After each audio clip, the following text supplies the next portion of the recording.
तुकाराम महाराजांना पंढरपूरबद्दल एवढा आदर वाटतो की आपण जर पंढरी पंढरी जरी असं म्हटलं तरी आपल्या पापाचा नाश होतो असं या ठिकाणी सांगतात. काय म्हणतात? पंढरी पंढरी म्हणता पापाची बोहरी, धन्य धन्य जगी ठाव होतो नामाचा उत्सव, रिद्धी सिद्धी लोटांगणी प्रेम सुखाची या खाणी, अधिक अक्षराने एका भूवैकुंठ म्हणे तुका. तर पंढरी पंढरी असा मुखाने उच्चार केला तरी सर्व पापाचे दहन होते, सर्व पाप आपले नाहीसे होतात. त्यामुळे जगामध्ये पंढरी हे क्षेत्र धन्य आहे.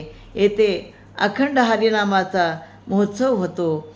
हे क्षेत्र असे आहे की येथे नेहमी भक्तिप्रेम सुखाचा वर्षाव होत असतो आणि येथे नेहमी या ठिकाणी रिद्धिसिद्धीसुद्धा लोटांगण घालीत येत असतात.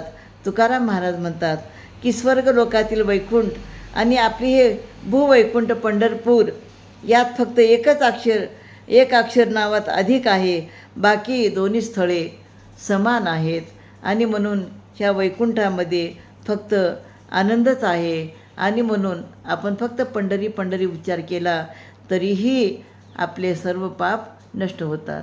रामकृष्ण.